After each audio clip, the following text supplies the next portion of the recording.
My husband fed me peanuts, which I am allergic to, so I made him an amazing dinner as revenge. For 3 years, I thought Mark was just forgetful. Like when he'd pick up trail mix from the gas station and say, "I checked the label, you're fine," even though it clearly had peanuts. Or when we'd go to restaurants and he'd order for me without asking about ingredients. I'd end up with hives, throat closing up, the whole deal. He'd always apologize, say he didn't know, promise to be more careful next time. But it kept happening. Every few months, something would go wrong. A cookie from his office party, a sauce he swore was safe. My EpiPen became my best friend, and the ER nurses knew us by name. Last month was different though. I made myself a protein shake that morning, drank half, and left it in the fridge while I ran errands. When I got home, I finished it without thinking. 20 minutes later, my tongue started swelling. I couldn't breathe right. Mark drove me to the hospital acting all panicked and worried. The doctor treated me like usual, but when Mark left the room to move the car, she closed the door and sat down next to my bed. Her face was serious. "This wasn't cross-contamination," she said quietly. "Someone mixed peanut butter directly into your drink, like, stirred it in. I can still see traces in your throat." My stomach dropped. "What do you mean, someone? It was just me and my husband home." She didn't say anything else, just squeezed my hand and left. But I knew exactly what she meant. I went home and acted normal, thanked Mark for taking care of me, smiled when he brought me soup, but that night after he fell asleep I started going through everything. His phone was locked, but his laptop wasn't, and that's when I found them. Emails, dozens of them, all to a woman named Jessica from his gym. The recent ones made me sick. "Just a few more months, babe. Once the policy pays out, we can finally be together for real." And her response?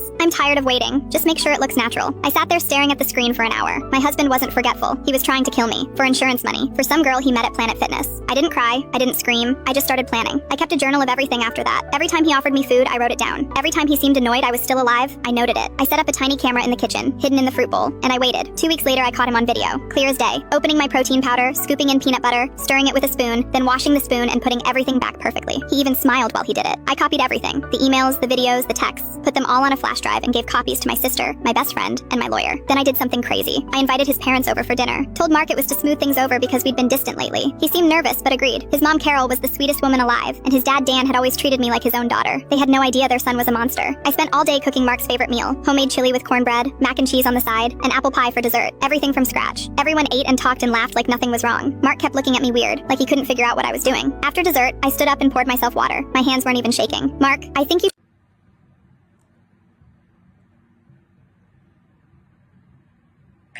I stared at the screen. My blood seemed to freeze in that instant.